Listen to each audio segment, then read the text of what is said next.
یہ جتنے بھی یہاں تشریف فرما ہے یہ سب کے سب 9 مئی کے ڈسے ہوئے ہیں اور 9 فروری کو یہ جیت کر اس ایوان کا حصہ بنے ہیں۔ یہ عمران خان صاحب کی جو سوچ تھی، جو فکر تھی، یہ ووٹ اس کو پڑا ہے۔ بہت بہت شکریہ جناب اسپیکر صاحب، آج آپ نے مجھے پریزیڈنشل اسپیچ کے مطابق آج آپ نے مجھے بات کرنے کا موقع فراہم کیا، کیونکہ یہ عرصہ دراز سے ہاؤس کی کاروائی تو چل رہی ہے۔ جب آپ کا انتخاب ہوا، اسپیکر صاحب کا انتخاب ہوا، ہماری خواہش تھی کہ ہم آپ کو اس وقت مبارکباد پیش کرتے، لیکن کیونکہ موقع نہ مل سکا تو میں آپ کو اور اسپیکر صاحب کو، جنید اکبر صاحب کو، احمد ڈوگر صاحب کو مبارکباد پیش کرتا ہوں کہ انہوں نے اس ہاؤس میں اس کاروائی میں حصہ لے کر آپ کو ڈپٹی اسپیکر اور ایاز صادق صاحب کو اسپیکر بنایا۔ جناب اسپیکر صاحب، میں اپنے حلقہ کی عوام کا بے حد مشکور ہوں۔ میں اپنے لیڈر عمران خان صاحب کا بے حد مشکور ہوں۔ میں اپنے حلقہ کی سوشل میڈیا ٹیم کا بے حد مشکور ہوں۔ میں اپنی فیملی کا بے حد مشکور ہوں کہ سانے 9 مئی کے بعد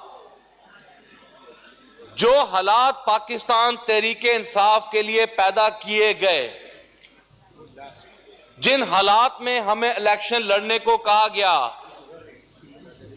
پولیس گردی،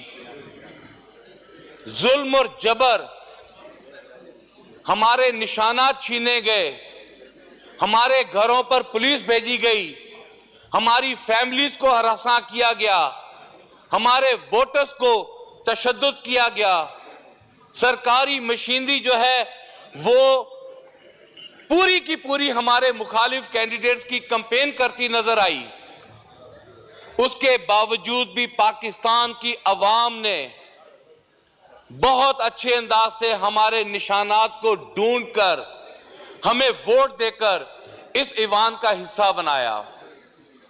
جناب اسپیکر، یہ 5واں ہاؤس ہے جس میں الیکشن لڑ رہا ہوں۔ 3 بار منتخب ہوا ہوں اس ہاؤس میں۔ میں نے دیکھا کہ یہ ہر لیڈر کی خواہش ہوتی ہے کہ اس کے بیانیے کو، اس کی سوچ کو، اس کی فکر کو ووٹ پڑے۔ یہ محترمہ بے نظیر بھٹو صاحبہ کی بھی خواہش تھی، یہ نواز شریف صاحب کی خواہش بھی تھی، لیکن اللہ کے فضل و کرم سے اگر کامیاب ہوا ہے تو عمران خان کامیاب ہوا ہے۔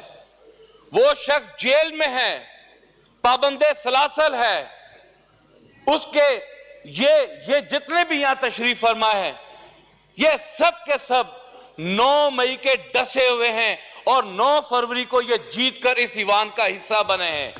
یہ عمران خان صاحب کی جو سوچ تھی، جو فکر تھی، یہ ووٹ اس کو پڑا ہے۔ جناب اسپیکر، باتیں تو سب نے بہت کی، آپ بہت اچھی انگلش بھی جانتے ہیں، مجھے صرف ایک بات بتا دیں کہ بیگرز کینٹ بی چوزرز کا لفظی معنی کیا ہے؟ کوئی یہاں پر بتائے گا کہ beggars can't be choosers? Can not be chooser, can't be chooser, can not be ایک ہی بات ہو گئی۔ اس کا مطلب ہے کہ بھکاری چننے والے نہیں ہو سکتے۔ اور یہ کس نے کہا؟ شہباز شریف نے کہا۔ کوئی افسوس کہ پوری قوم کو بھکاری کہنے والا آج ہمارا وزیر اعظم ہے، پوری قوم کو بھکاری کہنے والا۔ اور سب سے بڑی افسوس کی بات ہے کہ اس بھکاری وزیر اعظم کے دائیں اور بائیں جانب پاکستان پیپلز پارٹی جیسی جماعت ہے۔ میں حیران ہوں، یہ فاؤنڈرز کہتے ہیں کانسٹیٹیوشنز کو، یہ اپنے آپ کو چیمپئن سمجھتے ہیں، اور یہ بھکاری وزیر اعظم کے ساتھ یہاں پر بیٹھ کر حکومت کر کے اور ہمیں درس دیتے ہیں کہ آئیں ہم آپ کو سبق سکھائیں یا آئیں ہم آپ کو آگے کی طرف لے کر چلیں۔ جناب اسپیکر صاحب، یہ اسپیچ ہے زرداری صاحب کی۔ ہماری زبان اردو، ہمارا قومی زبان اردو۔ میں حیران ہوں زرداری صاحب کا انگلش اسپیچ سے جائے کیا، تعلق کیا ہے؟ کیوں نہیں یہ اسپیچ اردو میں کی گئی؟